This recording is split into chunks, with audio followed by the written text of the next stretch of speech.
Hey, welcome back to another episode of Parker's Pensées. I'm your host, Parker Case, and this is a podcast where we explore all the deepest ideas in philosophy, theology, nature, and life. I love thinking about cool stuff, so come think with me. Today's guest is very, very special. It's like his 300th time on the podcast. I lost count. I don't know how many times he's been on, but I have with me Dr. Taylor Sear. This dude's the man. He is a free will expert. So if you don't like my views, you can pretty much blame him because he shaped a lot of them. Today, we're going to be talking about flickers of freedom, source, libertarianism, and compatibilism, moral responsibility, and a really great paper that he's come out with where he takes up arms against the flickers of freedom folks when it comes to Frankfurt cases. So if you don't know what any of that means, don't worry. We're going to define our terms. By the end of this episode, you're going to be an expert on moral responsibility, free will, Frankfurt cases, and flickers of freedom. Before we jump in, though, I want to thank everyone who's making this podcast happen over on Patreon. Really appreciate you guys and my YouTube members. If you guys don't like one or the other, you can support me at the other place. So go to Patreon. You can find the link in the description, or if you're watching on YouTube, you can find the members join button somewhere down there. And please consider becoming a supporter of the program. If you guys like this, if you want to see me continue having folks on to teach me and you about philosophy and theology and nature and life and everything else in the world, please support your boy. I need to feed my dog somehow. I need to justify this to my friends, family, and wife. So that would be huge. Thank you, everyone who's supporting. You can also get some merch. All that's in the description. You can join us for conversation over on Facebook, Parker's Pensées Penseurs Facebook group. There's Discord. I haven't been as active, but I will be. I'm coming back. And there's just a bunch of ways, all the socials. Check it out. Let's stop with that self promotion and let's jump in with Dr. Taylor Sear, talk about free will and whether or not I had a choice in all of my shameless self promotion. Yeah, Taylor, man, thanks so much for coming back once again. thanks for having me, Parker. This is awesome, man. Let's see. Okay. We've never done an episode just on Frankfurt cases. I use Frankfurt cases in a lot of my own appearances on other people's shows, and so I'm really hoping today that, I have it right. That so, like, you're gonna school me again, so this may help me correct everything. Um, I've probably mentioned Frankfurt cases every time we've talked, though. yeah, Even when yeah, we've talked about like Loki or WandaVision. yeah, that's true. That's true. Um, dude, so let me just start for those who don't know you at all. Like, how'd you get into studying the philosophy of free will, and how important are Frankfurt cases in the philosophy that you do? Um, I've always been interested in free will since I started studying philosophy, but in grad school at Florida State and then University of California, Riverside, where I did my PhD, I really focused on free will and um, all of my teachers were very familiar with and really contributors to the Frankfurt case debate. So, my PhD supervisor, John Martin Fisher, and I did an independent study my first quarter at Riverside on Frankfurt cases, where we just read a few classic papers each week and met and talked about them. So, Wow. um, because of that, because they're so important to the people that I've worked with, they've been important for me. But I also think even for people who are less interested in the whole Frankfurt case debate, and it gets pretty complicated and intricate, so it's a turnoff for some people. But uh, it's hard to deny that since Harry Frankfurt published the paper after which Frankfurt cases are named, um, it's hard to deny that the whole sort of shape of the free will debate has shifted. Even if a lot of the questions that people were asking before have endured, it kind of carved a new path for a lot of people, and that'll come out in our conversation about sourcehood views. Yeah, totally. Um, yeah, if I remember right, I think Frankfurt, at least when he first was coming up with these examples, was a Leeway compatibilist. Is that right? I'm not sure if he ever was, but Okay. before his paper and before all the people who were inspired by it and developed kind of source compatibilist views in light of it, just about everyone, compatibilist or incompatibilist, was a so-called leeway theorist who thought, yeah, to have free will, to be morally responsible, you've got to have the ability to do otherwise or alternative possibilities. And yeah, because that was just like a widespread presupposition Frankfurt's attack on just it made a huge splash in the literature. Yeah.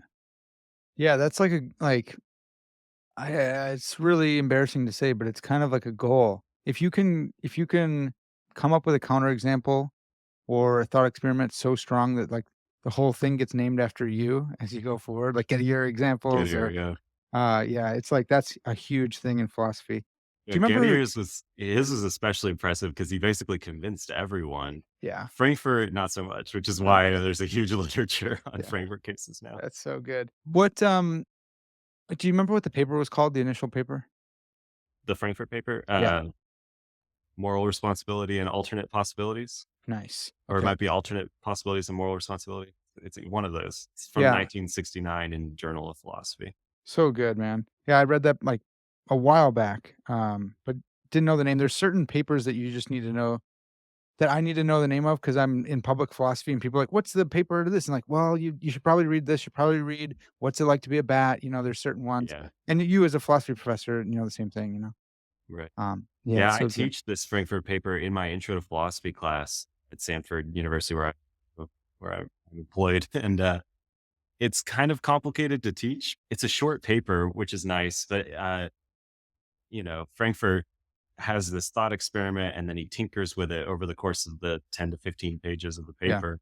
And so you have like this character Jones, and then he shows up again in the next case and it's called Jones 2, and then he's Jones Mm, 3, Jones 4. It's like the Jones 4 case is actually the Frankfurt case that right. everyone cites. But in the paper, he's like worked all the way up to that. So Yeah. it's kind of a complicated one, but it even for people who are listening who have read Frankfurt and know this debate, I'd say reread the Frankfurt paper, the classic paper from time to time, because there's so much in the beginning and the end of that paper that some people, myself included, kind of draw from and cite, but that it's sort of him trying to do more than just present a counterexample Yeah. to a principle, which is what the paper is really known for. So Yeah. yeah, it's good to reread every once in a while. Are you familiar with the phrase chisoming? Yeah, So do you think would you say that he's chisoming in that paper? not quite. Okay. Yeah, maybe I'm thinking of chiseling differently, but usually when I think of that, it's like you've got a principle or a view and you consider problems for it, and then you tinker with the principle or the view in light of the Yeah. problems. Yeah. Chisel away at the Yeah. principle set. And he Roderick never, Chisholm for the folks yeah, listening. Yeah. right. He would And, always yeah, do and, this. They and called it he would chisoming. do this as part of his writing style, and I guess the way he did philosophy too. But Alvin yeah, Alvin because Planning is another one where it's like yeah, he'll write an entire book and it's all chisoming. Just like you start with one thing and by the end you're like, "Is it safe? Can I stop reading now? Did you finally get me to the point where I can right, stop?" Yeah, right. Yeah. And that's, I think, how a lot of analytic philosophers' minds work. But totally. since Frankfurt isn't tinkering with the principle he's attacking in the paper, he's introducing several thought experiments that are kind of related to each other. I don't think Mhm. of it as quite the same thing, but Yeah, that's maybe in good. some of his other work he's doing some No, chiseling. that's actually a super helpful distinction. I'm so glad that you're an analytic guy who did that. I think there's one of them in the paper where he talks about a guy getting thrown through a glass window. Is that in this? Do you remember? Yeah, I just recommended rereading the paper, but I I don't didn't know, remember. dude. I'm sorry. I haven't reread it recently enough to know that's Neither have I. I doesn't should have sound for sure. familiar. It wa I can't remember if it was him or not, or if it was in a different paper that he mentioned this, and I just thought it was, like, so unconvincing, but, I don't know the details enough. So let's jump in to somewhere else, we can look like Well, experts. the case that reminds me of is a famous case, but from Robert Kane, another free will philosopher, who has a character in one of his cases who slams his fist on a glass table and breaks it. I don't Mm, remember anyone getting thrown through a window. Um, dang. I'm but gonna look it up. I'll send it to you, hopefully, or I'll just write up a blog post really quick. And here it was. It's this there you guy go. from 2023. Okay, there's a couple terms that I wanna define for folks. Hopefully, they're still listening. I wanna just make the distinction that you've helped me with way back when between moral responsibility and free will. So there's like compatibilisms there. Mhm. I wanna just briefly again touch on PAP, what the heck that is, because that's gonna come up. And then I want to get into Sourcehood and Leeway before we go Mhm. any further. So let me start maybe just making that distinction between compatibilism and incompatibilism in regards to free will and moral responsibility. Yeah. So with free will, lots of things one could mean by free will. Most people nowadays use that term just to refer to whatever control would be required for us to have moral responsibility. So it's like Mhm. I don't know, more control than a very young child has, perhaps. Maybe more control than typical non-human animals have, that sort of thing. Um, but a lot of people think there's more than control that's needed for moral responsibility. You might also have to satisfy some epistemic condition. Like you have to not only know what you're doing, not act from ignorance, but also know like the moral significance of what you're doing, something along those lines. And then there could be other conditions on moral responsibility that go beyond control. But free will is typically identified as like the metaphysical component to moral responsibility. It's the Mm, kind of control that we'd have to be able to have in order to be morally responsible. Uh, Sometimes people also use free will just to mean the ability to do otherwise, I kind of alluded to earlier. And if free will means the freedom to do otherwise, then what Frankfurt's doing is saying you don't really need free will to have moral responsibility. Um, but if I put his view that way, it could confuse someone who's thinking of free will as the control necessary for moral responsibility. So yeah. I would just warn listeners, kind of keep in mind, people might be using that term in different ways. Just have to make sure talking past or I guess listening past somebody. Yeah. No, that's really good. But you Um, also mentioned compatibilism and incompatibilism. I don't know if you want to get into that too. I guess no matter how you're using the terms, um, free will, moral responsibility, compatibilist views are views that say those are compatible with determinism, and then incompatibilists deny that free will or moral responsibility are compatible with determinism. So determinism is just the thesis that given the way things were and given the laws of nature, there's only one way that things could unfold from that point in the past. There's only one physically possible future, another way of putting that. And a lot of people think determinism's true, then we wouldn't have free will. Maybe we couldn't be morally responsible. That's sort of a separate debate. I don't know. It's probably the big debate in the philosophy of free will. But one of the things that's nice about Frankfurt cases and Frankfurt's paper is it tries to avoid some of that debate yeah. because you could think, I do happen to think that determinism is a threat to the freedom to do otherwise, to alternative possibilities in the relevant sense, but it's not a threat to moral responsibility, the Yeah. free will or control required for that. Yeah. So I didn't know if we should go there or not, but that's why you call yourself a semi-compatibilist That's because right. you think that determinism. I, I mean, you say determinism is true. I believe, like you affirm determinism, but I think you're open as to whether or not it's like physical determinism or Yeah, I kind of elided different conceptions of determinism yeah, together in my definition just now, but like there's causal determinism, which a lot of people understand as physical determinism, where it's just like it's facts about the arrangement, physical stuff in the past, and the physical laws, the laws of nature, those things that determine the future. But there's also theological varieties of determinism where it's like it's not just a sort of natural world that's determining the future, but maybe God's foreknowledge or his probably better if it's determinism, his decrees or plans or intentions for the future. So I am a theological determinist, but I am not a physical determinist. oh, But yeah, nice, dude. yeah. I always yeah, I remember talking I don't remember where I was talking to you about this, but I remember you being like, "Well, I want my view to be compatible with physical determinism in case that turns out to be true, because that's actually like a good theoretical virtue that it can account for. Yeah. And I Different agree with views. that Yeah. still.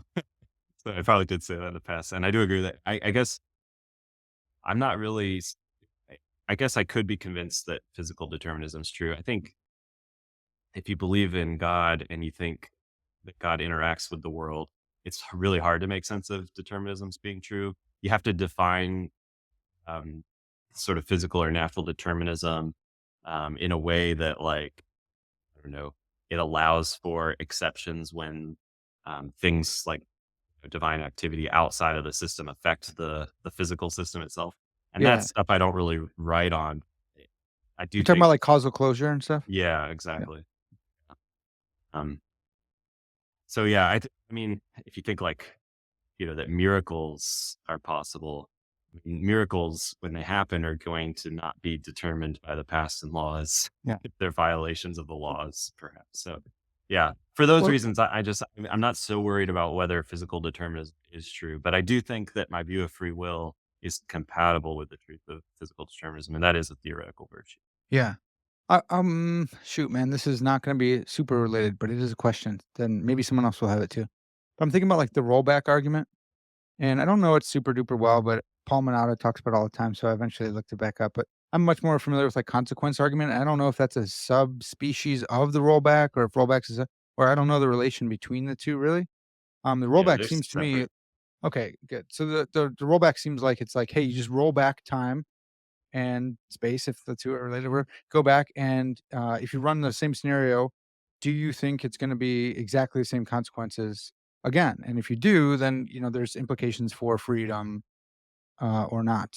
Does Oh, that's interesting. So the rollback argument, which Peter Van Inwagen introduced, is a sort of challenge for libertarian views of free will, because the idea is if you roll everything back, yet there's indeterminism at just the places in the world where libertarians think you need it for us to have free will, moral responsibility, then on some rollbacks, people are going to act in one way, but then some of the rollbacks, people are going to act a different way. You yeah, yeah, do that yeah. if God does that like 1,000 times, and he watches this one person, I think it's Alice, either tell a lie or tell the truth, but like, it's like 60-40 what she does. It starts to look like she's not in control and she's not morally responsible.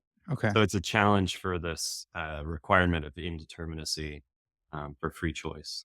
Dang, that's so good, man. I always focus on the consequence argument because that's the one that gets like pushed at me. Yeah. Like, oh, this one looks like it's a good one for me. I need to pick that. Pick the. Of course, it's PVI too. The dude. Yeah. For people who want to really do a deep dive in free will, you have to read PVI's book, An Essay on Free Will from Mhm. 1983. And, he lays out the consequence argument, the like classic and influential presentation of it in the third chapter.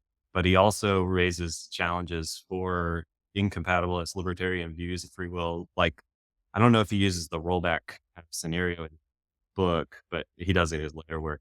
But he thinks basically if you reason like you do in the consequence argument towards incompatibilism, there's this other kind of argument against libertarianism in particular. It's related to the rollback luck stuff, and he thinks sort of a mystery how we could have free will, and he thinks we have it anyway.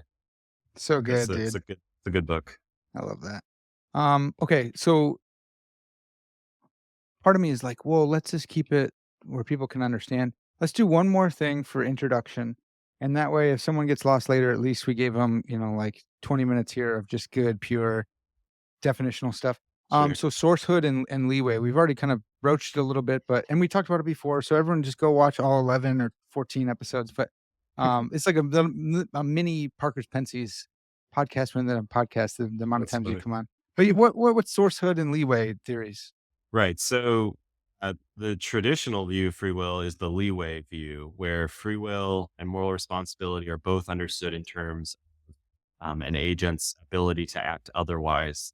Actually, pick any choice you make or any overt action you perform that you think you did. You had free will in deciding, and according to this traditional leeway view, you only had free will then because you could have decided something else, not decided anything at all, acted contrary to how you actually acted, or not acted at that time. It's that openness of alternative possibilities that at least partly constitutes your freedom. That's the leeway view. It's called leeway because it's like requiring that the universe give you leeway, that there be these alternative ways things could go for. And that really is the traditional view. I kind of mentioned earlier that Frankfurt's paper was so, made such a splash because he was challenging the traditional dominant picture of freedom and responsibility. A Sourcehood view, by contrast, says, um, no, you don't need alternative possibilities to be free in the sense required for moral responsibility. What matters is that you are the appropriate source of your behavior. So it's not about whether you could have done otherwise, it's whether it was really you or an expression of your agency in the right sort of way that determines whether you're morally responsible. So when you made that choice or when you performed that action, it's not that you could have done otherwise that makes you free. It's that it was really your choice. It was really your action in the appropriate way. It's something you brought about. And you might contrast that sort of behavior where you are the source of it in the appropriate way with, accidental, unintentional behavior, um, or I don't know, like the movement of your hand caused by a spasm or something like, even if it's your hand that's going up when you have a muscle spasm, say, um, you're not the appropriate source of that activity or behavior of your hand. um, you say, you hit someone when you have the spasm, right? That, like, you weren't trying to hit them. You aren't, Yeah. um, it's not really a reflection on your agency that you hit them, assuming that you like couldn't see this coming or something. But like when I'm not having a spasm and I reach out my hand to slap you, right? Presumably that could be a case where I'm the appropriate source of the behavior. It's not something that's a mere accident or spasm. Dude, so I never thought of this till right now, and it could totally be wrong. But the fact, and I don't super like using like philosophy of a lot of philosophers of language are like, look, here's how we use language. Therefore, there's all these implications. Okay, it's cool. It's sometimes it's not. We've been wrong, but um, even in saying if that intuition is correct, that when you have a spasm and you hit your friend in the face, that if the intuition that you are not the appropriate source of that action, then it looks like you are not the same thing as your body because your body did hit him. And that is like the source of action. You're like, no, it wasn't my intention. It's like, yeah, but your nervous system spasmed and did it. Well, it's not the right kind of thing. Well, on physicalism, you may still be I don't know. This is like super shaky and it just came off the top of my head, but there might be something here. I always try to like unite the film mind with free will stuff, especially, but I wonder if there's anything there. No, I think that's a great question. I mean, one of the debates that's kind of been the free will debate, but as you're alluding to, it's also part of philosophy of language and part of especially philosophy of mind, or this area of metaphysics, like what are persons, personal Yeah, yeah, ontology. yeah. Um, there's this question of like, how should we think of our agency? Is it reducible to um, physical stuff, maybe to events that involve aspects of our bodies, say? Or should we think of our agency as not reducible to those things, where you have to appeal to something like the agent as a non-physical substance, like a Hmm. soul, a kind of Yeah. immaterial mind? I think those are fascinating questions. The vast majority of philosophers working on free will set that aside and just assume that the reduction is possible. Mm-hmm. But there are philosophers like Chris Franklin, he's written a lot on this, who think this is an important debate, and he thinks actually if you're trying to be what he calls a minimal libertarian, this is actually the hardest part. It's not really like luck or there's another worry for libertarianism called the problem of control. He thinks all that stuff can be settled. The big issue is, can we have agency, libertarian agency, that reduces to, say, event causation? Um, Yeah. or do we need something like maybe an Agent. immaterial substance or something like Yeah. Dude, that's so good. Yeah. Well, so it comes up for me a lot because I do philosophy of religion a lot.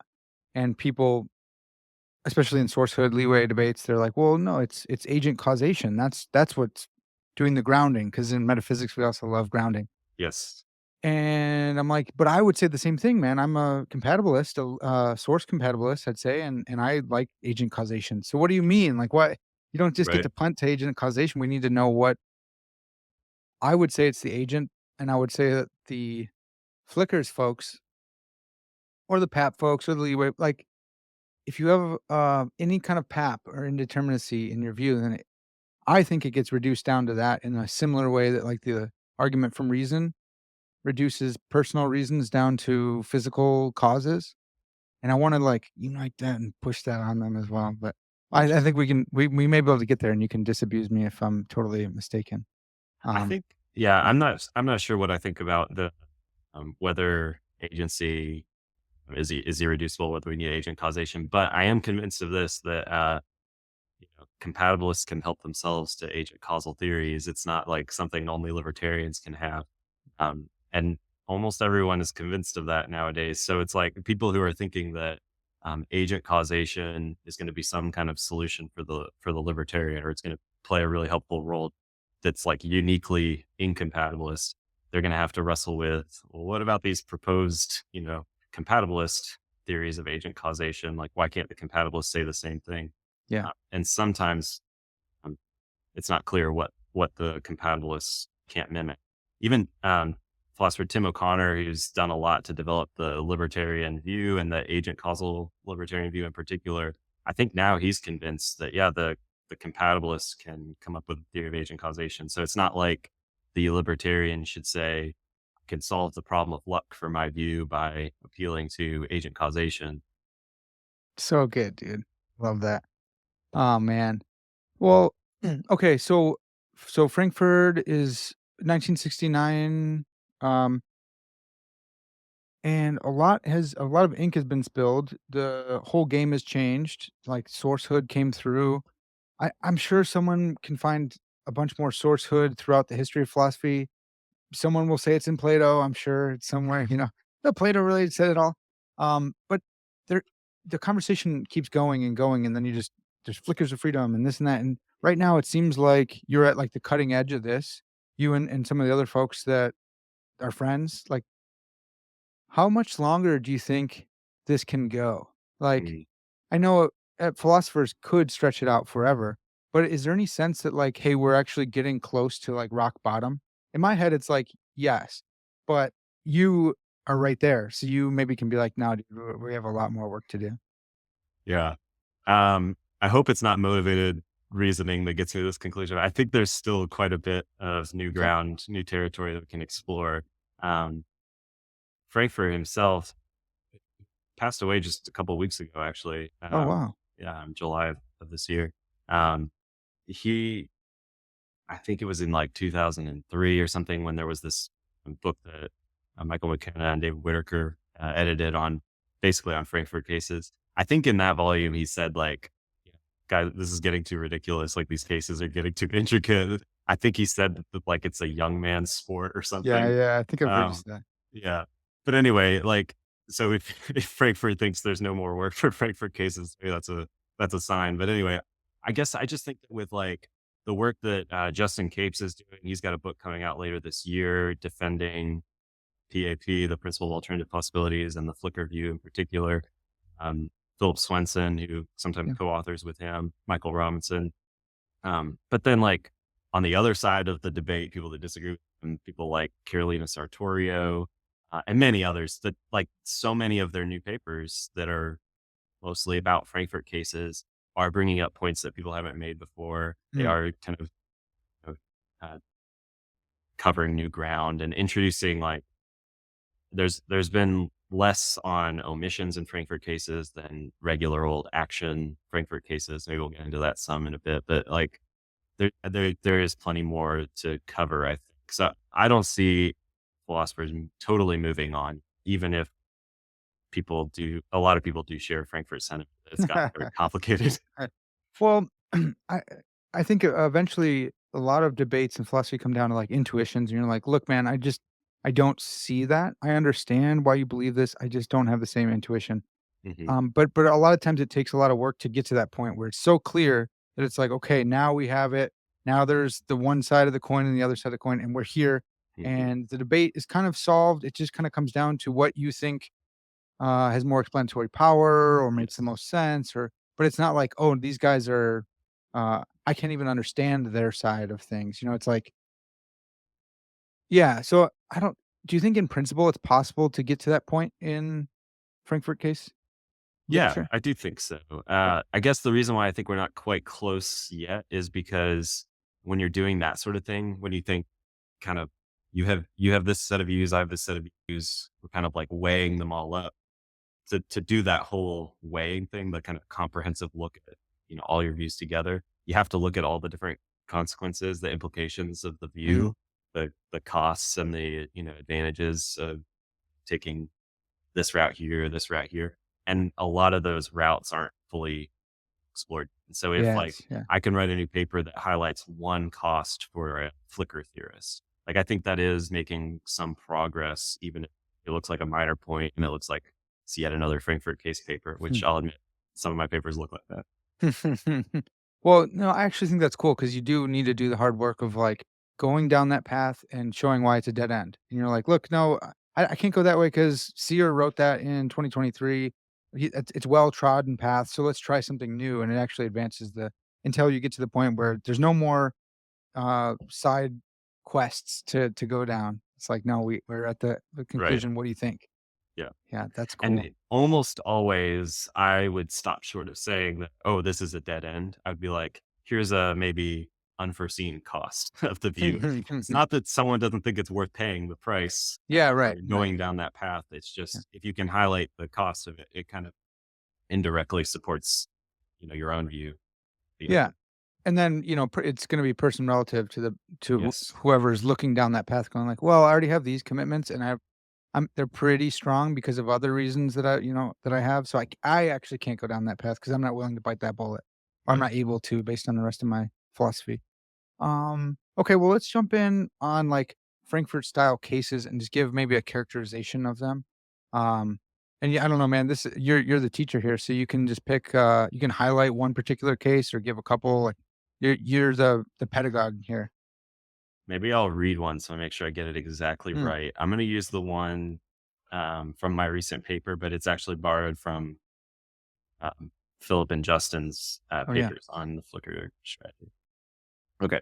So they call it assassin because the the agent in question actually does decide to assassinate someone. So, um, main character is going to be Jones, but there's going to be this other important character named Black. Those are the original names that Frankfurt used. So it's kind of Oh, a very that's why, yeah, because yeah, those guys are gone now, man. I never see Jones anymore. Sometimes I guess Smith will make an appearance, but Jones and Black have been gone for a while. I guess unless it's historically rooted to the originals. yeah, yeah. Well, yeah. There's so many variants that people are like, well, these names are getting stale, or we should at least introduce some variety. So there's Yeah. lots of.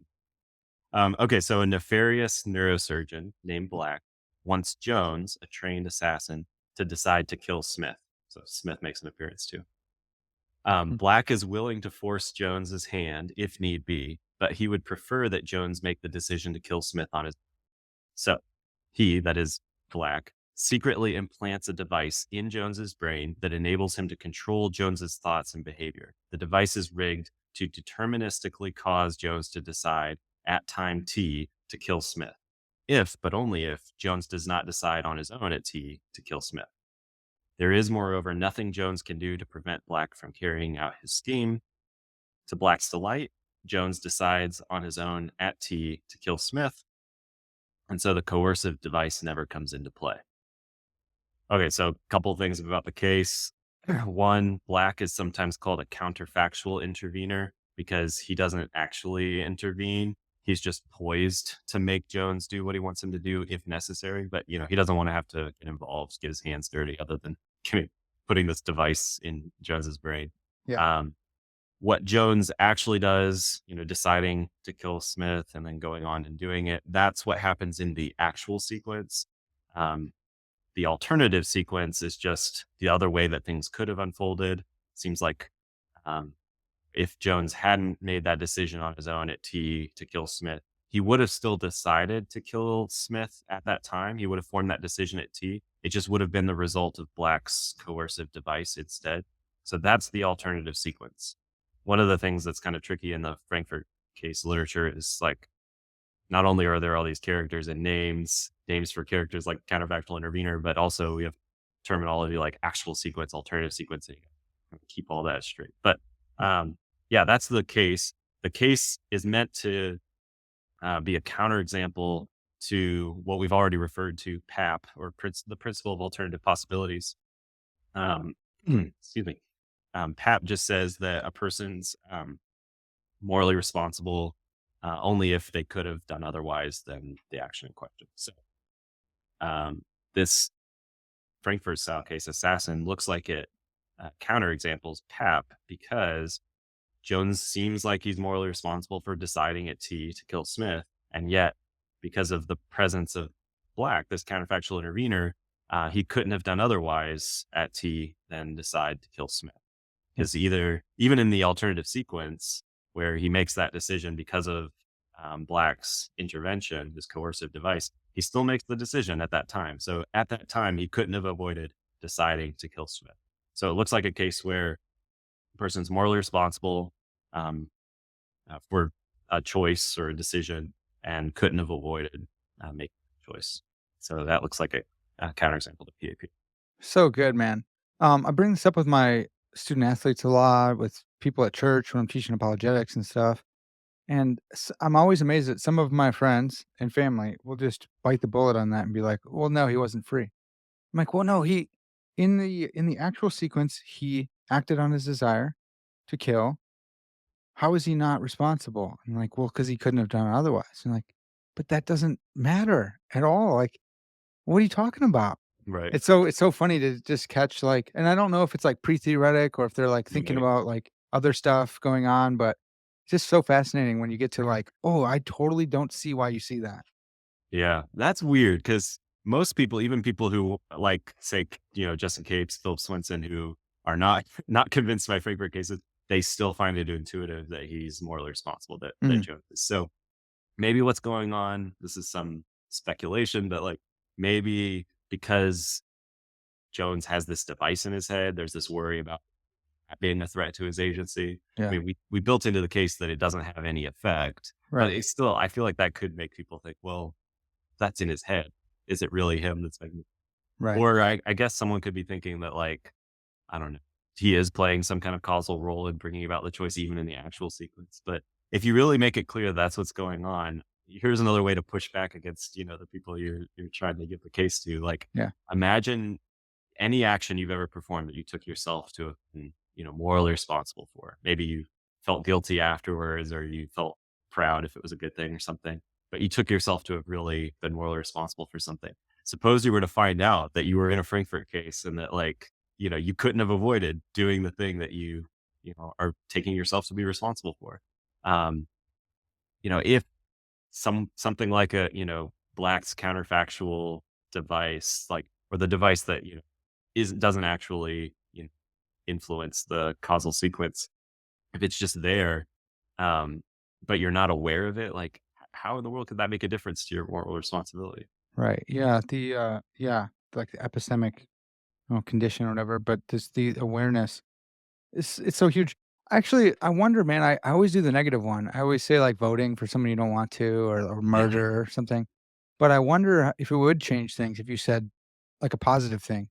Like, you pulled the lever in the trolley case, but no one died, actually, and it's Mm, like, "Yeah, but you were going to pull that lever because Black put this chip in your brain, and you were going to one way or the other." I wonder if that would diminish the, pride they feel or, like, mm. the accomplishment.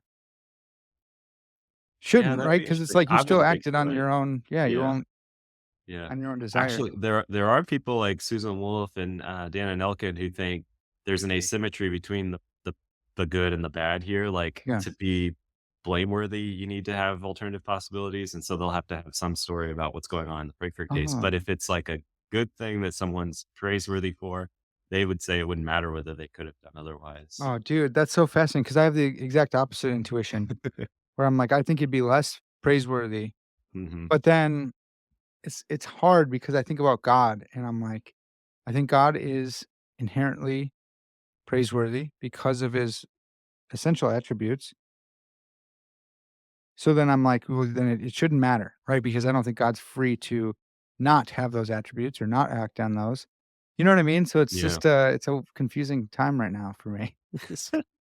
Yeah. No, there's a distinction in so in the human responsibility case, there's a distinction between, um, accountability type responsibility and, well, there's lots of other kinds of responsibility Oh that yeah. people have distinguished, but one kind of other sense of responsibility, this goes back to Gary Watson's work, is like, um, praisability or maybe attributability. It's like, um, in fact, I'm actually forgetting which of those terms Gary Watson used in the paper, but there's this idea that, like, you can think that something reflects well on someone's character and that they're praiseworthy in virtue of that, even if they're not, like, accountable for it.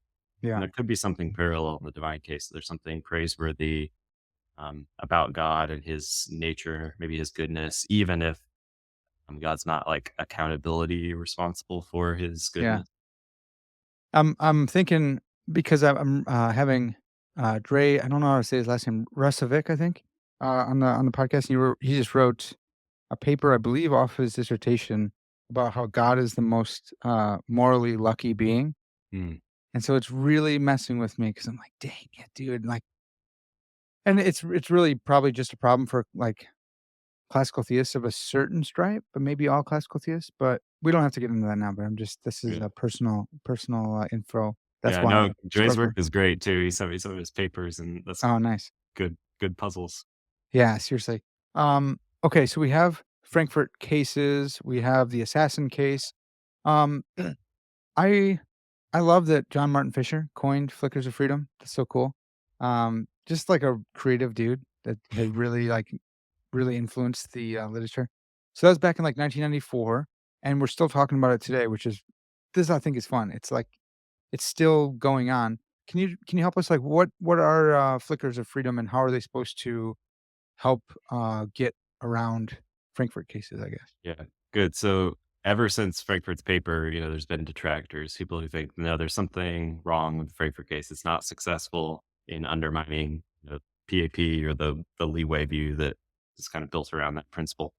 Um, Peter Van Inwagen, since we mentioned him earlier, was one of the first Flickr theorists. Mm, He had the view before it had the name, had the Flickers of Freedom view. But the basic idea is like no matter how you build your counterfactual intervener into the case, no matter what's like triggering their intervention in the alternative sequence, no matter what you do with a Frankfurt case, there's always going to be some other way that things could unfold. mm, So I've already mentioned there's the actual sequence and the alternative sequence. yeah. So there's an alternative, right? There's an alternative sequence. So one way to try to respond to Frankfurt cases is to say, yeah, that Jones is morally responsible for what he does, but that's because he could have done otherwise still. So it's not really a counterexample to PAP. And Yeah. so John Fisher coined this view, the flickers of freedom view, because it takes this alternative sequence as a relevant um, alternative possibility for you know, it at least aims to be relevant to explaining why Jones is morally responsible for what he does. He has this alternative possibility, even though it might look like, an alternative that, um, you know, Jones is unaware of, that he doesn't have access to. It's not really a possibility for him, or it's not him acting in the alternative sequence or something. But it's a kind of flicker of freedom. It's enough of an alternative to kind of save the Leeway view. At least that's the way that flicker of freedom theorists are thinking. Yeah. So I'm thinking like it's the external case is still the same. The person's still killed by the assassin, Jones in this case. So Jones still kills, external fine. But in the alternative sequence, the the external thing still happens, but Jones like went that way. There was like this flicker of freedom, like reaching towards not doing it. Right. And so therefore there it's still there. Pap's still there, even though it was, like, externally ruled out because the chip went off. But, like, I mean, look at the chip. The chip acted because he made this decision, because he had this alternate possibility. And so insofar as there is an actual and alternative sequence, Pap is still around because the external, fact of the matter doesn't change the fact that there are 2 possibilities. Right. Does that sound right? Yeah. Something along those lines. I mean, there's different ways of working out the flicker view.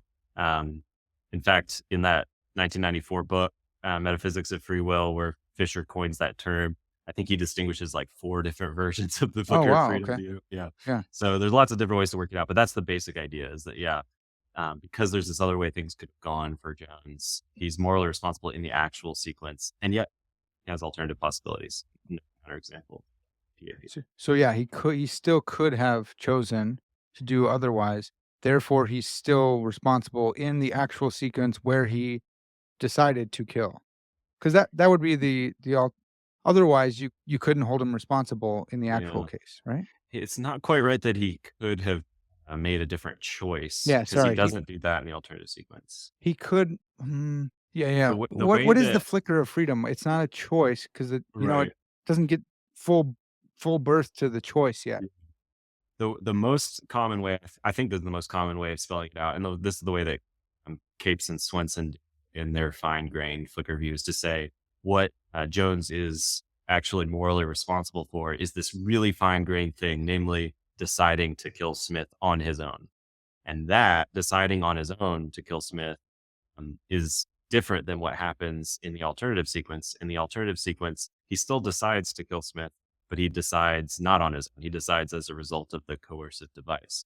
And Hmm. so the two options for Jones, the alternatives, so to speak, are to decide on his own at T to kill Smith, or to decide because of Black's device at T to kill Smith. And Mm. that's something, according to Capes and Swenson, Jones has control over. So it's it's genuine leeway. He's got an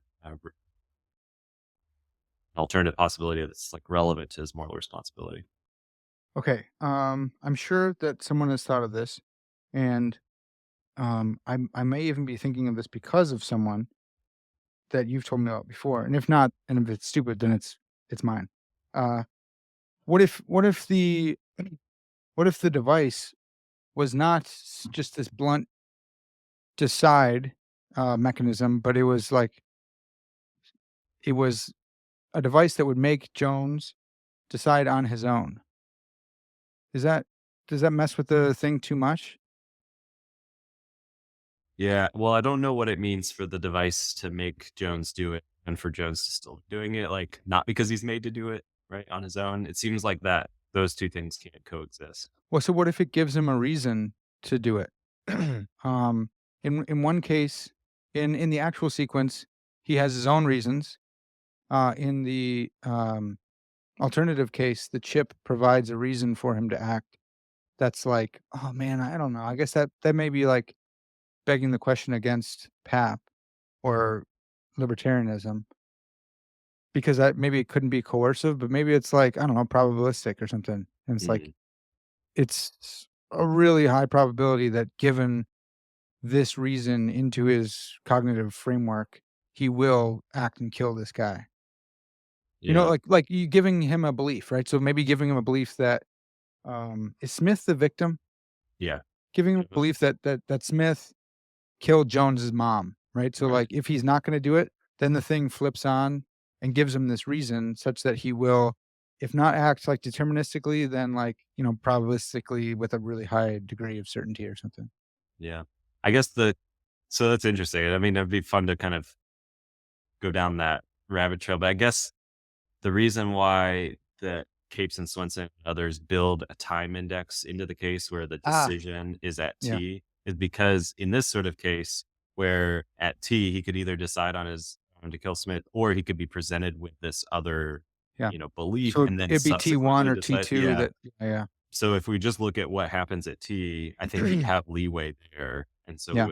so then you just basically push the question back to or forward to T1 and then we ask, okay, is this belief, making him, Yeah. act in a certain way? And then if you say yes, seems like you're begging the question against the Yeah. papper, the papist, as they're sometimes called in these Are papers. they really? That's so good. Yeah, it's pretty fun. I love Uh, that. or if you say no, it doesn't. It's probabilistic or something like. It looks like well, then maybe there's some leeway. So it Yeah. sort of just pushes the question downstream a little bit. That's good, man. This is wild stuff. I actually really love this kinda stuff. Like, Frankfurt cases are really fun counterexamples. Um, I agree. That's super fun, and I have fun talking about it whenever I teach it with students. yeah, it's so good. So, okay, so that's Flickers of Freedom. Um, it's also kinda just amazing. I spend most of my day studying philosophy, and there's just so much to learn. Like, I didn't know that there's all these different kinds of flickering. It's Hmm. wild. So what, maybe you don't know, but, like, how would you categorize Philip Swenson and his view of flickers of freedom? Or maybe he doesn't get that fine-grained. No, he does. He and Justin Capes both go for the fine grained view where what matters is the thing to pay attention to in a Frankfurt case is exactly what Jones is responsible for, and on their view, it's not just the decision, but the deciding on his own. Um, Is Robinson the same fine-grained same level of fine-grained, I guess? So there's a slight difference, but it's basically close enough. I mean, for people who want to see the differences, I mean, I kind of highlight it quickly in my paper, but the basic idea is he thinks the Jones is morally responsible for the decision, but he's responsible for the decision to kill Smith in virtue of deciding on his own to kill Smith. So Okay, the only disagreement is about whether Jones is also morally responsible for the decision to kill Smith. Michael says yes, but only because morally responsible for this more basic thing, deciding on his own to kill Smith, where he's got an alternative to that. And Capes and Swenson say, no, he's not responsible for the decision, by itself. What he's responsible for is deciding on his own. Yeah. Oh, that's so good. This is so helpful, man. Let me just say for the audience, the paper is called "The Robustment Requirement on Alternate Possibilities." I think we may have mentioned that, but I want to say it again. And Taylor, is there anywhere that they can get this if it's like if they don't have journal access? Yeah, so it's in Journal of Ethics, and most people can get that through, like, if they don't have access or their institution doesn't, they can get it through their library. But you can look at the non-published kind of print version, or I guess it's really just a penultimate draft because it's just from my Microsoft Word document. But I have that linked on my uh, or on Phil Papers, and Okay. also if you don't have Phil Papers, like I have an academia.edu thing because some of my non-academic friends find it easier to get papers there. So Yeah. I've uploaded those. That's good. So academia is fun. Careful, folks, because they will spam you to death, and so much so that I don't think YouTube will let me put an academia link in my description because I've not they heard count that. it as That's spam. amazing. Yeah. It's really wild. I just actually saw it this morning from a big public. Um, okay, I don't so think you decision. need to have like a Phil People account to use Phil Yeah, Papers. So I if you don't think just, so. yeah, if you just go to Phil Papers, there's a search bar, look for the Yeah, paper I there. can put I'll put Phil Papers in my description. I Yeah. think that's good. So, it's really fascinating this decision. Um, the fine-grained flickers view of decision is so cool because it's like, no, decision's not enough. It's just deciding on your own, and there's an alternative possibility where you're not deciding on your own, and that still saves pap because decision is gonna happen no matter what. That's what Mhm. the Frankfurt case is trying to pull out, but actually hidden underneath decision is still 2 choices, like, underneath, which is pretty Exactly. sweet. Mhm. Yeah. But then you say not enough, it's no good. So let's hear it. Right. And this is why my paper is called the robustness requirement, is it's trying to bring back an old worry for the flicker of freedom view, a worry that Capes, Swenson, Robinson, they're all not only consciously aware of, but like trying to address in developing their new versions of this view. But um, the robustness idea and the objection to flicker of freedom views comes from John Martin Fisher, coined the term flickers of freedom. The idea is, okay, sure, maybe you can't come up with a Frankfurt style case where there's no alternative possibility. Maybe there's got to be something like this flicker freedom where something goes differently for the agent in the alternative sequence. But if what we're interested in is whether moral responsibility requires leeway or whether we should go with like a sourcehood view instead, which is where the debate sort of is nowadays, it's not enough for the papist, the person who's a leeway theorist, to say, "Oh, there's a flicker of freedom here." According to Fisher, and I buy into this, it has to be the case that this alternative possibility is explaining why the agent in the Frankfurt case is morally responsible in the actual sequence. Yeah. So the flicker theorist is going to agree with Frankfurt and others that Jones is morally responsible for deciding on his own to um, kill Smith. He's responsible for the decision in question. Um, but they think that the reason why he's responsible is because he could have done otherwise, right? He could have done otherwise than decide on his own to kill Smith. Well, then that alternative possibility has got to explain his moral responsibility in the actual sequence. Um, this is a paper, I mean, it's from his book in 1994, uh, before a lot of the literature on grounding, but even that word grounding shows up in Yeah. Fisher's earlier work. It's got to be that this alternative possibility partly grounds the agent's actual responsibility. Otherwise, it's like, well, why cite this alternative possibility as relevant in this debate between Leeway and source theorists? Yeah, it's not sufficiently robust because in the okay, I'm gonna try and see if I understand. So it's not sufficiently robust because in the um, alternative sequence, there's no explanation for the actual sequence responsibility. Like, what's the reason that you give for him being morally responsible in the actual sequence? Maybe you say like he had this desire, but then what is it in the uh, alternative sequence Does he not have that desire? Is that what's going on? There's like a missing reason? Maybe it's along those lines, or at least could be. But the way Fisher puts it is like, look, um, Jones is not morally responsible for what he does in the alternative sequence. After all, that's where Black's coercive device steps in and makes Mm, him decide to kill Smith. So right. he's not responsible there. And he doesn't act freely, and Yeah. that's what Fisher focuses on. So how could it be that him having this alternative where he doesn't act freely, how could that somehow ground or explain his actual responsibility, his actual freedom in the actual sequence? Yeah. And that's where the robustness idea comes in. Fisher says an alternative possibility has to be robust in order for it to be um, relevant to this debate about Frankfurt cases. And a robust alternative possibility is one where the alternative really does explain, ground the agent's actual responsibility. So, I'm wondering if the f I'm wondering why the flicker theorists would go in for that. Or would accept that. Why wouldn't they just say, "Well, it should be missing in the alternative case because the device had to go off. So there does need to be a relevant dissimilarity between the 2. So why should I look to the case uh, where that desire, I don't whatever X is that caused him or led him to, commit the assassination, why would I look to the case where I'm telling you that that was missing in order to ground its actual presence in the actual Yeah. sequence. I guess maybe back up and try to think. Hopefully, you won't think this way because you're not a leeway theorist. But suppose you're a leeway theorist and you're thinking, here's what it is to have free will. It's for you to like have, I mean, this is the metaphor John Fisher uses all the time, but it's like walking through a garden of forking paths where it's up to you whether you're going to go left or right. And then maybe down the line from there, you'll come to another kind of branch and you'll either go left or right. You have these alternatives and it's up to you which route you go down.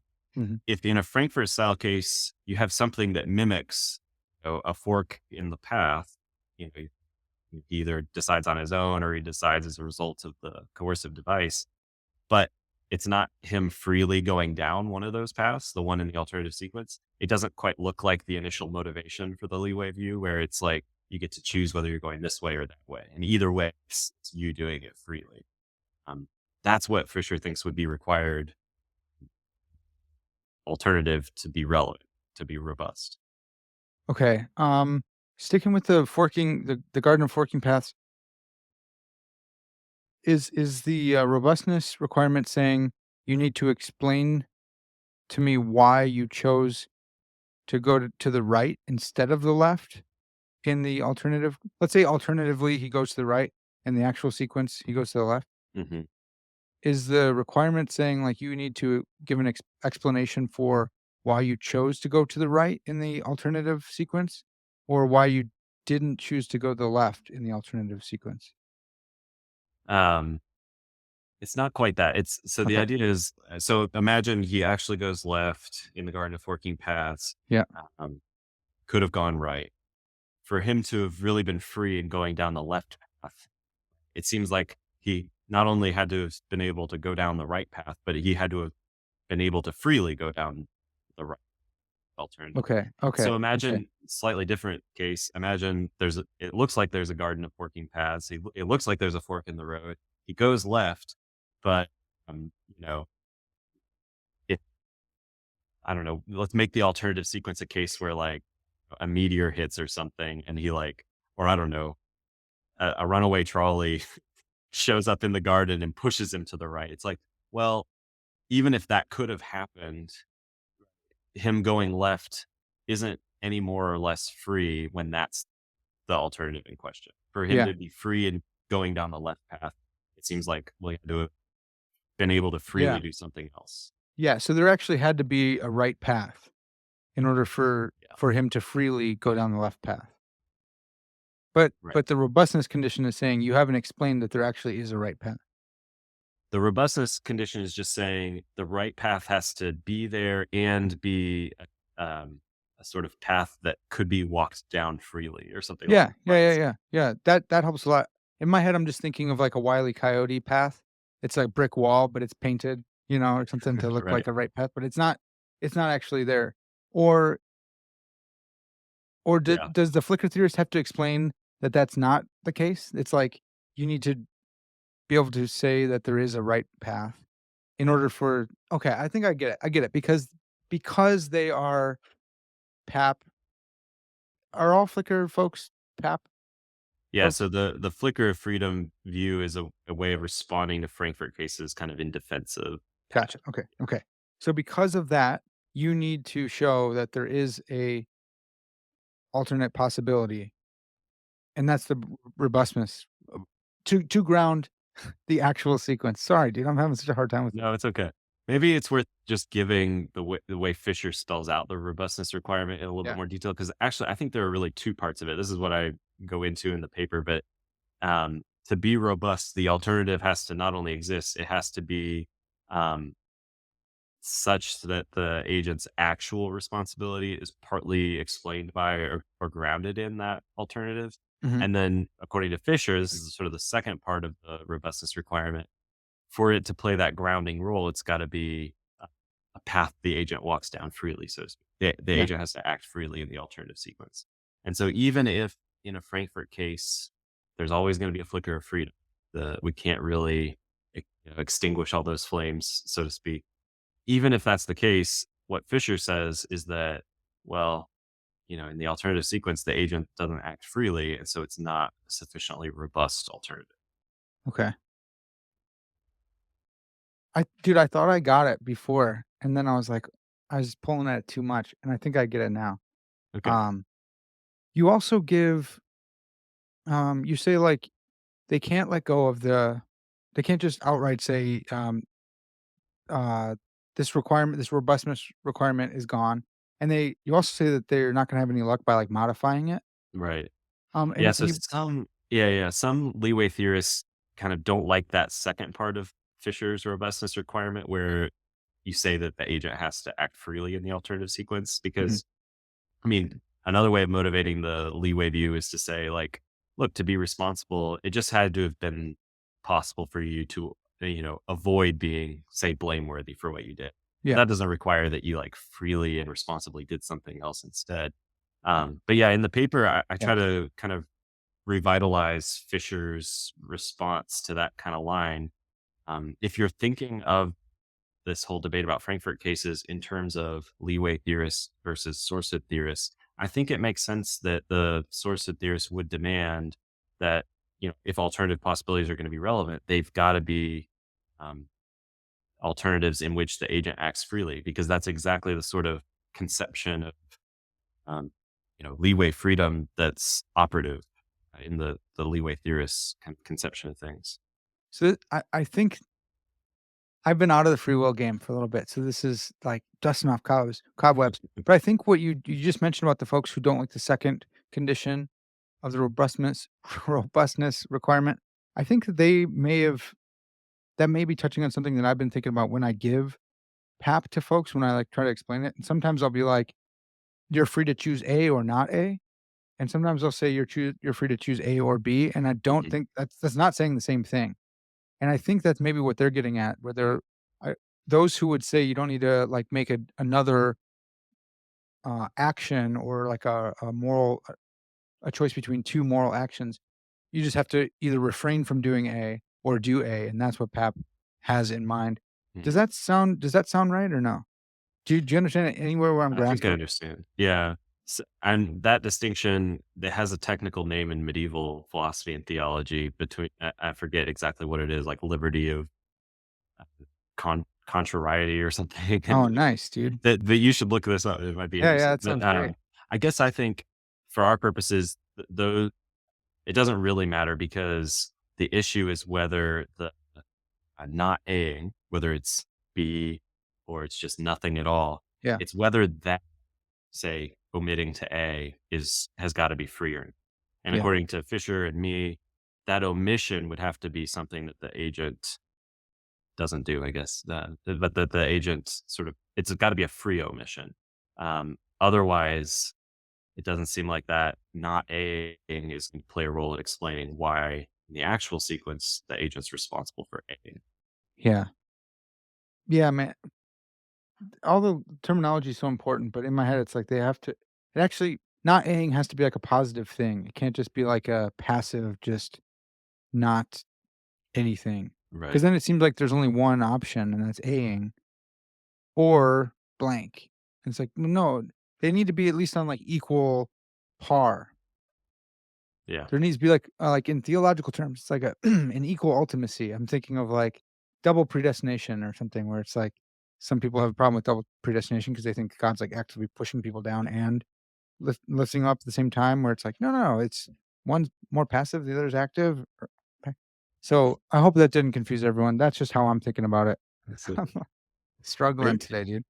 No, it's good. I mean, I think this is a nice segue for talking about like Capes and Swenson's view in Yep. particular, because they think um, in the assassin case that we've been talking about, Jones deciding on his own at T to kill Smith in the actual sequence that he's responsible for that, and his responsibility is explained by a free thing in the alternative sequence. So they're Mhm. trying to take on Fisher's robustness requirement and say, yeah, even that is still satisfied in the Frankfurt case. So we've got no problem for PAP. So on their view, in the alternative sequence where Black's device is operative and it makes Jones decide at T to kill Smith, what they want to say is Jones, in that alternative sequence, freely omits to decide on his own at T to kill Smith. Yeah.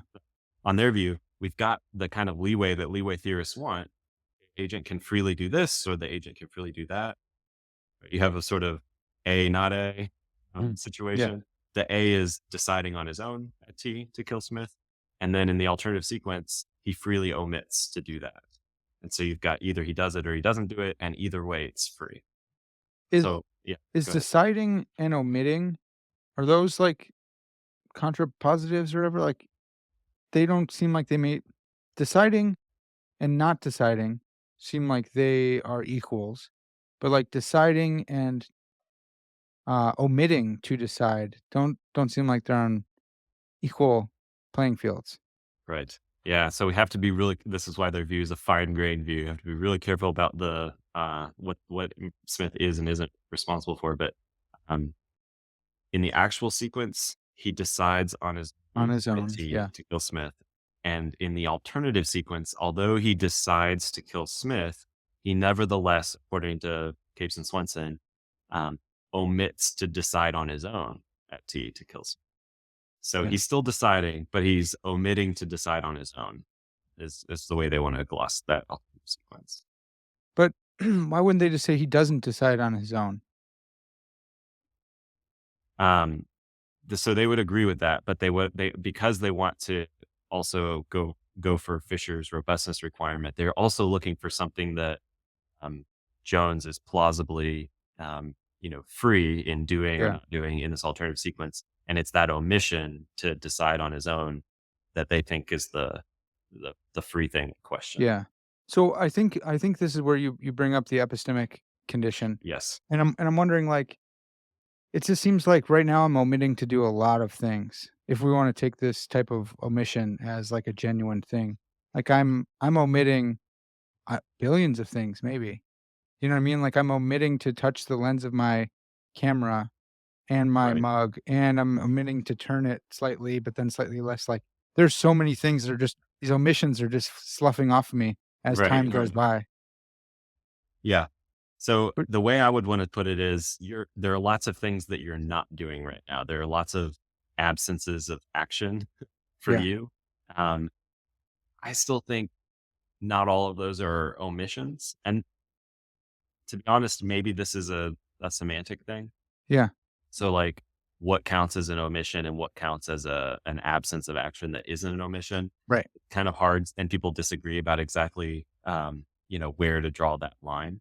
Um, but and I draw from um, Randy Clark and his book on omissions in my paper. One view that one could have is that in order to count as genuinely omitting to do some action, there had to have been some. norm or expectation or something calling for the action in question that you're not. Hmm. So for lots of absences of action, right? There's no one like expecting you to do it, wasn't on your mind. There's no norm calling for you to do the action in question. It's just like it's not within the scope of reasonable expectation or something like that. And so we Yeah. don't count it as an omission when you don't do the thing. So like for example, I am not, you know, looking at the Eiffel Tower right. Am I omitting to look at the Eiffel Tower? Well, I'm in Birmingham, Alabama. I'm nowhere near the Eiffel Tower. It wasn't on my radar until I paused as I was coming up with it because it was Hmm. sort of off the wall. I Yeah. wasn't thinking of it beforehand. Um, Maybe now that we've like brought attention to it, maybe you can be like, well, do you want to go look at it? Like, okay, now I'm omitting to like take the steps to look at it. But like before I had thought of it, it was just a mere absence. It wasn't. I wasn't omitting to look at the Eiffel Tower. I think in the paper I say like, you're not doing a handstand right now, but also are you, omitting to do a handstand or Right. refraining from doing a handstand? I think if someone came into your office there and was like, Parker, look at that, you're omitting to do a handstand. You've been like, were you expecting me to? Did Mm. someone need me to do a handstand? Like, Right. you wouldn't have thought of that as an option, even though it was something you were. I think the norm helps. So maybe the way I'm thinking of it is like an omission is a subcategory of absence of Yeah, actions, if you can categorize absences. And it's a subcategory that has to do with norms and expectations. Cashing those out may be tough because, like, well, sure. what counts as a norm, especially in like a social situation, like how many people. But whatever, I don't know if we need to do all of that. But Right. yeah, Right. But then when I it mean, comes to responsibility for omissions, I mean, people only really talk about responsibility for omissions. Those are the relevant absences of actions that, like, we could, in principle, be morally responsible for. It seems weird to even think of like my moral responsibility for not looking at the Eiffel Tower, right, where that isn't really an omission. There wasn't any norm or expectation calling for me to look at the Eiffel Tower. So I think it's really important for Capes and Swenson that Jones is not deciding on his own to at T to kill Smith in the alternative sequence. It's important for them that that really be an omission, and given their goals, that it be an omission that Jones is free in not do- or in doing or not doing. yeah. It's a free omission, and that Um, so you kind of raised one question I have about that, and that's that like if you really spell out the details of the case, just as much as we've done, like you realize that Jones he's not aware of Black. He's not aware of this device. He's not aware that if he doesn't decide on his T to kill Smith, what will happen in this alternative sequence is he'll decide as a result of this coercive device. So it's kind of strange to think of this as a genuine omission, the omission to decide on his own when he's not thinking of his decision in terms of it being on his own or not. yeah. Um, the other kind of worry I raise for their proposal is that, and this is what you alluded to earlier with you referenced the epistemic condition. If Jones isn't aware of his options here, he's not aware that either he decides on his own or as a result of Black's device. It looks like he's not morally responsible in the alternative sequence, even for this omission to decide on his own to kill Smith. Hmm.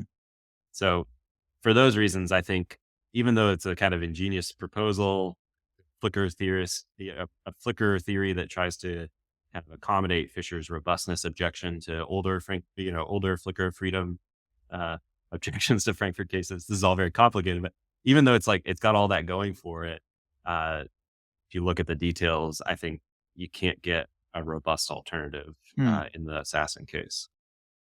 Yeah, that's so good, man. I wonder.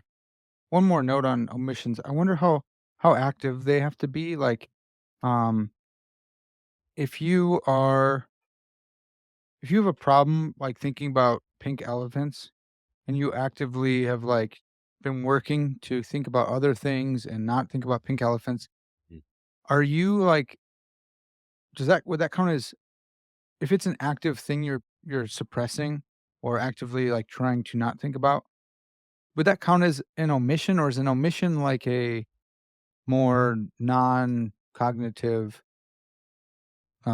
thing? Do you know what I mean? Does it take less effort or something, a passive thing? I think it could go either way, and I think in a Okay. case like that where, yeah, you do something, you think about pink elephants, and you're at least it's you that's got this introduced this norm or expectation, like, "I don't wanna be doing that. Yeah. Don't do that," right? And then when you omit, when you refrain from thinking about pink elephants, it looks like a genuine omission in that case. But, Okay. yeah, I would explain it in terms of the same, framework, norms, expectations. Okay. So I wonder, so I'm gonna change the case, and this is not great to do with counterexamples. So, like, your counterexample still holds true. I'm just wondering if we did change the case, if that would change the Sure. case. Uh, like, so let's say Yes. yeah, yeah, thanks. Yeah, just A is A. Um, if you're a philosopher, you studied philosophy, and you go and you work at Neuralink, and you see that these chips are now possible, blah blah blah. You have more relevant information, and you're like, I'm also gonna go kill Smith. Mhm. Do you think that that would change the epistemic condition if you're like, I wonder if Elon Musk did put a chip in my brain? Like, would that change the situation now? It would. It's complicated when you think, like, there's a good chance that there's this chip in your brain, but you're not Okay. sure. Yeah, But, yeah, like, I mean, if you go to the other extreme where it's like, you know all of the details of this, so you know that if you don't, decide on your own to kill your target, you're gonna decide because of the device. Well, then I think in that case, you very well might have a robust alternative. Um, I think that really does change the case in a relevant Hmm. way. Okay. Um It goes back to, I mentioned there's other stuff in Frankfurt's paper besides the Jones case. Frankfurt says towards the end of the paper that, like, the reason why people were attracted to PAP in the first place is, like, there's this other principle in the vicinity that looks like PAP, but that isn't PAP, but that very well may be true. And that's that, like, um, you know, a person's not morally responsible when they lack alternative possibilities if they act as they do because they lacked alternative possibilities, Yeah. right? In other words, like, we normally think that we need alternative possibilities to be morally responsible. Turns out that's not quite right. That was just an illusion, to use a way of putting things Carolina Sartorio has, has gone for before. But still, it might be that, like, often, if you were in a case where you couldn't have done otherwise, and it was because you couldn't have done otherwise that you did what you did, you are exculpated. Hmm. So if, I've been to Neuralink, I've gotten the chip, and now I'm in a case where it's like either I decide to kill this guy, or I'm going to be forced to. And you know, I don't decide to do it on my own. I'm forced to do it. It looks like that would be a way of getting excused or exculpated. Yeah. I wouldn't be morally responsible. Yeah. Okay. Okay. That's good. Um, Another one just randomly for you is I wonder how your views on constitutive moral luck factor in to brain chip cases. Like, I don't know, maybe you make it like a good thing that, like, you're gonna be, and I'm sure I'm stepping on something that's already like super duper well trodden. Maybe like, uh, I forgot if it's Athena. I forgot the goddess who does Oh, who's the there's lots goddess? of goddesses. Diana is the first Diana. one Diana is that who I'm thinking of. Yeah. I have brought Athena in conversation too, Okay. Well, so and Artemis, which is actually just Diana, just the non-Greek variant. oh, nice. Okay. Or Um, no, now, Artemis is the Greek one, Diana is the Roman one, right? that's weird. You're now you're messing with like Hesperus is phosphorus too, and we're That's right, now yeah. where do our terms refer? Uh, so that's great. I wonder, like, is constitutive luck at play at all? Like, it's a totally, it's a different thing, but are you just like constitute? Because I'm so like attracted to historical conditions that I'm. It's always so weird. I think you make such good cases. I don't like even want to read your stuff on constitutive luck because I'm biased. But Yeah, like, you don't does want talked out of a false view. yeah, yeah, yeah, that's right. Like in at time at T, um, Jones, the assassin, like, would you just say that the chip's not part of his constitution? Or how do you adjudicate between like what is and isn't part of his constitution at that point? So if it's still the original case, I mean, yeah, he's got this chip, but because it doesn't play a role in bringing about his behavior, I'd say his responsibility for deciding to kill Smith is completely unaffected by the chip. Even though, yeah, if it were to play a role in bringing about various behavior, it would be part of his constitution, so to speak. Well, so let's just flip it on its head instead of going to the alternative case. Let's say the actual case is, oh shoot, maybe it would. You do tell me. So let's say he wants to kill, but the chip stops him from killing. Oh, okay. Um, or he gets in a bar fight, but the chip goes off and stops him from fighting or Mhm. something. Is he like not fighting, turning the other cheek looks like a good morally praiseworthy thing, but it's actually because of this chip that stopped him from fighting if he were going to fight, and that's the actual sequence that he didn't fight because of the chip. Mhm. Is he praiseworthy? I would say no. I'd say, Okay. look, that's a case where, um, yeah, his responsibility is undermined. He did what he did because of the chip and not because, I mean, he wasn't the source of it. Another way to Wait, put it. would you say it's because he didn't have mechanism ownership? I wouldn't quite go that route. So the Okay. Fisher and Revisa route explains his non-responsibility that way. I think maybe not actually. So it depends on the details. If the chip works just by like in the way a spasm does, it just brings about the behavior or stops the behavior in a way that bypasses like Jones's capacity for his deliberation, his normal reasons responsiveness. Then everyone's going to say he's not responsible. But if it's somehow like it's like, I don't know, it gets in there like in a manipulation case, right? It gets in there and it's like it brings about the relevant beliefs, desires, or that sort of thing. Then I think he could be responsible. It's just that's going to take more time, so it's going to be different from a Frankfurt style case. Then we just move into a regular old manipulation case. Ah, that's helpful, man. That's helpful. Okay. I'm just thinking about like some of the tools coming out that are supposed to like do deep brain stimulation and stuff and like make you Mhm. a better person, or like some of the um like like psychoactive drugs or like Mhm. DMT and stuff where it's like I'm a better person afterwards. And I'm just trying to think through like, are you a better person? Like, what do we mean when we say that? Because like you had some Right. help from outside, and I don't know. Yeah, Right. it's That might be a case where you have a better character afterwards, and so maybe your character is more praiseworthy, even if like you're not as accountable for your good qualities as you would have been if you had like, I don't know, gone through the normal routine or the sequence of behavior that would be required to cultivate whatever those good qualities are. do you think that you can praise someone's character, like in abstraction from the person? Don't know about that. I think you can praise a person's character in abstraction from like what brought about the character or like Okay. whether they Spoken chose like a it. true constitutivist. Maybe. Yeah. I mean, I guess I just think like, okay, so imagine I want to be a better person. True. Imagine I want to have all these virtues that I don't have, or I want to have them to a better degree or something like that. And so someone shows me, oh, just like take this drug and you'll be more courageous or you'll be more honest or whatever the virtue is. And I'm like, well, that sounds good. I want to have the virtue of honesty to a higher degree than I have it. And so I take the drug. I think I would be less praiseworthy for having that virtue at the end of Mhm. this process than would be someone who cultivated the honesty in the usual way and Yeah. sort of virtuously cultivated that virtue. But I think like, I would have the admirable quality of honesty at the end, even if I got it through the drug. So, Hmm. so the character trait could still be praiseworthy in that sense, um, Yeah. I even if wonder. I'm not praiseworthy for having it. So, like, when it comes to like building muscles, like this one dude is all natural. The other guy took just a bunch of juice. And you're like, well, look, you didn't earn it the same way that guy did, but at the end, you still have jacked muscles. Yeah, exactly.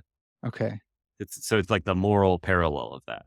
Yeah. Yeah. Yeah. I'm Yeah. not gonna say anything about whether there's anything moral or immoral about the All muscle the case. juice heads listening are getting worked up. That's right. Yeah. Uh, No, I do think like Yeah, just as the two guys, one could have the same kind of capacities for lifting weights as the other. They could have just gotten them in different routes. So Yeah. too, I think this is more maybe more controversial actually, but like two people could have the same virtue, even though one of them had to cult and the other Yeah. just got it via a drug. Well, and I wonder too, so moral luck comes back in, like, maybe you're at the same you have the same, like, I don't know the term for it, hedons of virtue or something? You know, like, units of virtue. You have the exact same units of virtue as your peer or something, bringing all the different categories. Uh, but one of you started, like, as a pretty virtuous person, and you Right. didn't have to work that hard to get to this level, whereas this other person was just a wretch and had a terrible environment as well as constitution maybe, and they got up there, so they're, like, more praiseworthy based on, like, where they came from. Hmm. But Yeah. isn't that a historical condition? Um, doesn't have to be. So Okay, I think I want to say all those things. The okay, thing that sounds more historical there, and um, but I would just analyze that differently from someone who accepted a historical condition. I would say the person who sort of luckily has the good character, they might be praiseworthy for acting from that character, but the person who does have control over their virtuous character is praiseworthy for bringing it about that they had that character and more praiseworthy for acting from it than someone who's lucky. okay, hmm, So my view is somewhat historical in that it allows for the agent's history to affect their degrees of responsibility. It's okay, just that responsibility itself, right, isn't historical. Fiction. It's just the degree stuff is. okay. um it is fascinating to think about, like, if you're a Christian and you believe that you have this internal witness of the Holy Spirit and that he's actively sanctifying you, based on what you think is actually going on, that will affect your praise or blameworthiness. If you're a Christian, you're probably gonna be like, "Look, I'm the chief of sinners." Like, so you probably don't wanna take a whole bunch of, pride in your sanctification anyways, but it's fascinating to think through, like, is the Holy Spirit, like, doing stuff, like, against, your or, like, not through your cognitive faculties or through your cognitive faculties is, like, persuasion, or is it, like, an active, like, working behind the scenes, like, tinkering at your, Right. character? And does that affect the, culpability? And whether or not, like, you do something and that's praiseworthy, whether or not you wanna accept it or not, Hmm. whether or not you accept it, or a non-believer doing it without the power of the Holy Spirit, it's like, "Oh, man, I don't know. Is one more praiseworthy than the other?" It's fascinating. Yeah, those are fascinating questions.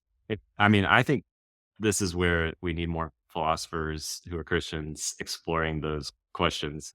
Some of the some of my favorite papers on this topic are, well, my absolute favorite, and it kind of makes sense having just talked about Frankfurt so much. Eleanor Stump has this paper called "Sanctification, Hardening of the Heart, and Frankfurt's Concept of Free Will," which is like a Oh, nice. amazing title. But it's like a follow up to a different paper from Frankfurt, one from 1971, where he lays out of his view of free will, and it's a source. It's probably the other than the Fisher and Visa one we alluded to just a second ago. It's probably the like main view out there that people kind of either tinker with or object to. But Hmm, anyway, Eleanor Stump is a libertarian, but she's also a sourcehood theorist. She buys into Frankfurt cases. hmm, Um, and her view of free will is very similar to Frankfurt's. It just adds this libertarian incompatibilist component.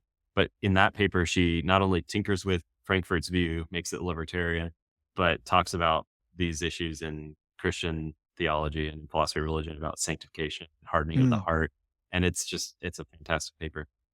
Even as a compatibilist, it's closer to Frankfurt on the incompatibilist issue. I think there's a lot of good stuff in Stump's paper. That's so good. I think that, I'm excited for this, like, new generation coming up, but, um, there also has to be, like, an audience that can read that kinda stuff, and I've noticed that sometimes that's not always there, where it's like, "Man, if you did something like this, it'd be so cool," and I would read it as long as, it was kinda As long tough. as I This don't this one was attack kinda tough. the historical That's right, condition. that's right. But, there'd be some of us who would, but it's just tough because it's like, well, can a lay audience, even like a philosophically minded lay audience get that? And it's like, I actually think they can. That's why I do the podcast. Mhm. Um, but we need more people to believe that they can follow this stuff because it's like, dude, you guys can actually follow. Like people listening right now, I always tell my guests when they say like, I think we're going in too deep. I like to reassure them that, like, many of my audience members are professors of philosophy or theology or graduate students, PhD to masters, and then I always get comments where people are like, "Brother, I'm a carpenter." And I'm like, "Dang, that's awesome!" Like, okay, like, there are a bunch of folks out there who do wanna hear this stuff and Yeah. see it, like, put together with Christian theology, which is fun, man. Yeah. That's really cool. I also, you mentioned like this generation, younger scholars too. I've been really impressed by the theologians, the younger generation of Oh, theologians nice. that like, especially those that either have some background in philosophy or see themselves as doing analytic theology. Like there's Hmm, just so many, people who are interested in what contemporary philosophers are doing and are using some of the same tools yeah. when they're doing theology. And, not everyone's wants to do that. Some people are uncomfortable with that, but when it's done well, you can see, like, yeah, theologians reasoning very well about their faith, and that's encouraging. Yeah, I think the theologians who do that are more praiseworthy because of where they came from, out of the continental folks where it's just wild, man. It's different. There for so long, the continental folks had such a tight grip on theology, which is cool. Some of the stuff's really cool, I'll admit. Right. Some of it's not so great, and you're like, "Dude, you just didn't say anything in that whole paper, wow." Um, okay, so I just wanna make sure that you are feeling good about, like, this being, wrapped up. We Yeah. have, like they're not gonna be able to, satisfy the, requirement, the robust requirement. Um, they do, like, try to some folks will try to, like, minimize it or make a minimal robust requirement, and Right. then others will, like, try and outright just say no to it. We've talked a little bit about that, but, Hmm. maybe can you sum up, like, Yeah. why why the minimal doesn't work and why they're not able to just let go of the robustness? Yeah.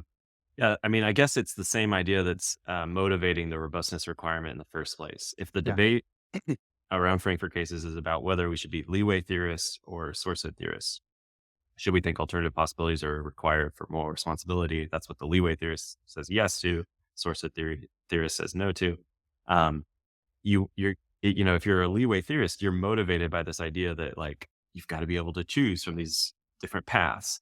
And once you're thinking of your, responsible agency that way, it looks like you're committed to something like the robustness requirement. So to try to like, you know, tinker with it and make it so that we talked about this earlier, but like the agent isn't free in the alternative sequence and it still could be, a robust alternative. Um, or to just not care about whether the alternative possibility is robust at all. These to me seem misguided insofar as the person who's a flicker theorist is a leeway theorist and they are thinking of agency in terms of, freely selecting from, relevant alternatives. yeah, So what I think is it's great that Capes and Swenson are kind of revitalizing this fine grained flicker view and trying to make it work consistent with a robustness requirement like Fisher's. I just think there are problems with their proposal, and I don't see a way for the flicker theorist um, to be able to explain how in a Frankfurt case like Assassin, there is a robust alternative. So yeah, at the end of the day, I side with Fisher. I think that there is no way of making the flicker of freedom theory work.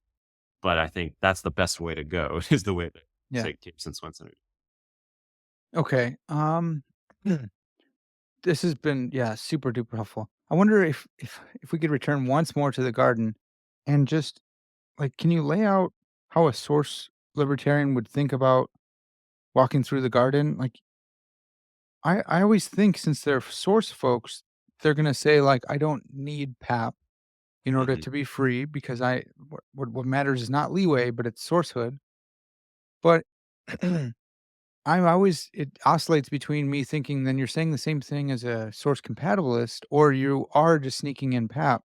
I'm not sure how a source libertarian would differ from a leeway and a source compatibilist when it comes to like walking through the garden. You know what I mean? Right. Right. Yeah, and I think at the end of the day, that is what I think about the source of libertarian view is either it collapses back into a leeway libertarian view or, it really should collapse into a source of capitalist view. Oh, But nice. Okay. the source of libertarian is trying to say Frankfurt cases work. We don't need alternative possibilities. At least sourcehood theorists who are really sourcehood theorists, and they think, you don't need leeway, Yeah.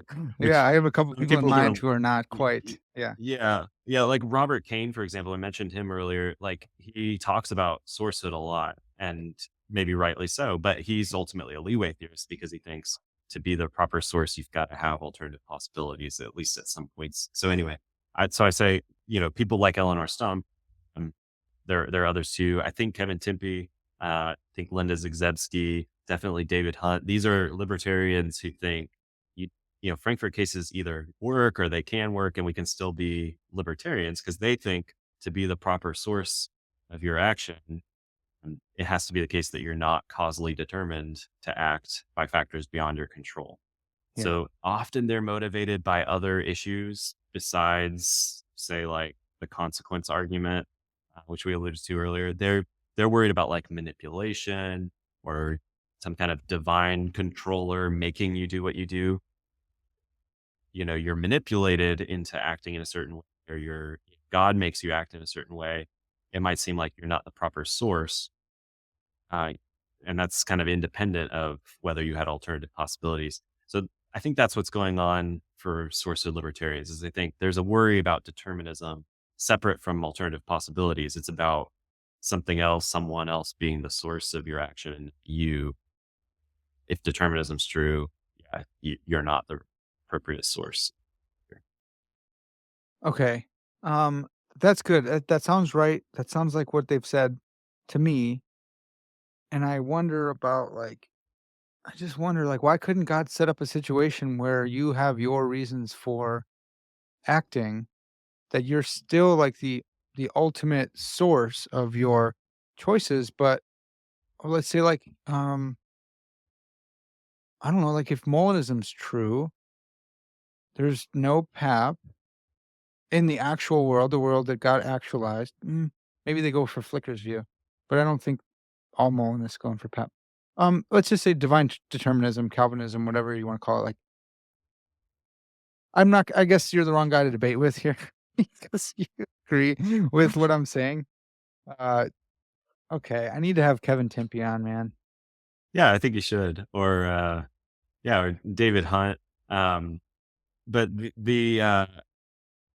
it's interesting you brought up Molinism because I think there actually is a worry here. Either the Molinists can accept PAP and then they have a problem with like the way God's using counterfactuals of creaturely freedom, or they Yeah, can deny it. And then I'm going to argue they're ultimately going to look more like a compatibilist and might as well just be a compatibilist. That's work that I have not published yet, so it's stuff I need to work on more. that sounds really good, man. I'm part of me. I wanna I wanna say like the Molinist has is in a worse condition than certain views of determinism because well, I guess it depends on how you spell out the determinism on Molinism. Whether or not they're like so on like certain views of Calvinism, it's like you're a character in a story and God's given you reasons for your actions. And certain views of Molinism are like he wound you up and put you in the maze, and it's like "Nyeh, nyeh, nyeh, nyeh, nyeh, nyeh." And I maybe they could say, well, no, each of those turns is a reason that God has, ordained. Hmm. Okay, but if you have this like core self that's not that's like buffered from God's action, it's more like a stoic view of like I can't change my surroundings, but I can change my own emotions about these surroundings. And you're like, that sounds like you're just trapped, man. That sounds terrible. Like, I don't know. This is something to flesh out. Maybe we could talk more Yeah. about this Yeah. I mean, this is one offline. of the interesting I think it's one of the interesting criticisms of Molinism is that it doesn't get you anything more than you'd have on a divine determinist view. Mhm. And, some people see that as a problem for Molinism. Others, like me, would be like, "Oh, well, they're kind of like in the same boat as they have the same kind of, views as me." Yeah, yeah. That is what Welty has this bullet bill. Have you read that paper? Yeah, yeah, yeah. It's so good. I love that. Yeah. I want to go further. Hopefully someday I will and say like they're actually in a worse position. Maybe that's not the right way to do philosophy, but I'm gonna try. So we'll see. Taylor, man, this has been so good, dude. Any final like tying up the bow, or are we good? Do we hammer it all? We got to it all. I mean, if people are interested in the details of like the Capes and Swenson view or Robinson's view, which I mean, we kind of alluded to it, but it's got a few different. He's actually Michael Robinson's made a bunch of different points in different papers, and I cite some of those in different sections of my paper that people might be interested in. But um, yeah, people can check that out for details. And I'm interested if people have criticisms or think, my view of omissions is wrong or something like that. That would be interesting to hear. Yeah, totally. So, folks, leave us your comments. If you're on Spotify or wherever else, drop a comment if you can. I'll leave a question for you guys to be able to answer. Well, Taylor, man, so something that's cool that you guys do over at the Free Will Show, you and Matt Flummer, which I don't do on this show. I inadvertently do, but I've had professors tell me like I do a podcast poorly because uh because I just go all over the place. Like right now we're in free will, even though I was in AI for so long. But you guys take like themes and you walk through them, and it may be better for promoting understanding. But I don't really care about my show because it's just my understanding that I care about. You guys are working It's on Parker's Pensées. Yeah. exactly, man. That's just literally in the name. Yeah.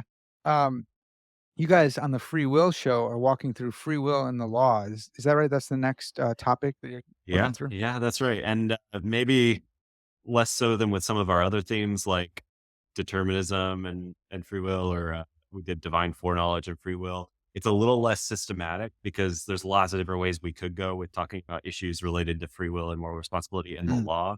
But we're choosing like topics that philosophers have famously contributed on, or that are like the cutting edge of what free will folks or moral responsibility folks are doing, the intersection of free will and philosophy of law. Yeah, that's the plan for this season's fall of 2023. it's awesome, man. I can't wait for it. I think I have a It's couple to catch up on, but yeah, nice. be so Well, you should. Hey, we've had Welty on now at the end of I our listened to that season. one. That was really good. Okay, cool. That's super good. If people are interested in Frankfurt cases in particular, we've had a handful of episodes where that's been the focus. The first season, Carolina Sartorio laid the groundwork. So if this was too complicated, that one won't be. So I'd recommend people go hear Carolina talk through Frankfurt cases. I really like Um, that one. Yeah. but Did she on might have cited one of them cited you too. A few of them have cited you, and that's always my favorite when they're like, "Yeah, there's this really good author, Taylor Sear, who I like this paper." I'm always It's like, so embarrassing "That's for my me when that boy. That's my happens. boy." It's I so hate it when that good. happens. That makes it seem like the podcast is too self-serving or something. It's so Anyway, good. in one of our recent seasons, it might have been from earlier this year, we had Brad Stockdale on, who's Mm, a more junior philosopher, but is writing good stuff on Frankfurt cases. And we did one on Flickers of Freedom. He had a completely different objection to the Capes and Swenson type and the Robinson type approach. So cool. people can check that one out if they're interested in this topic. Nice. Let me put you on the spot. Do you like his objection? I do, yes. Okay. Yeah, I got to see him present the paper while it was still in draft and give him comments on it. But I think his case is a successful counterexample. Um, yeah, I think people should check it out. I'm interested to see what Justin Capes in his forthcoming book says about the Brad Very good. Stock case. That's awesome. It's a sort of different line of objection to the flicker of freedom theory than the robustness route. So, but Love they're that. complementary. I don't have to pick and choose. I can go for both. So good, dude. That's the best case scenario. Well, Yeah. folks, if you guys like philosophy memes, I also would recommend checking out Taylor Sears. Is it Professor or Prof Taylor Sear? That's the meme It's page. just Prof Sear. So PROFCYR. That one's good, Yeah. man. Makes me laugh every day. Instagram. I love that. Nice. All right, folks, that's gonna have to do it for now. I hope I didn't confuse anyone with my ramblings during Taylor's amazing presentation.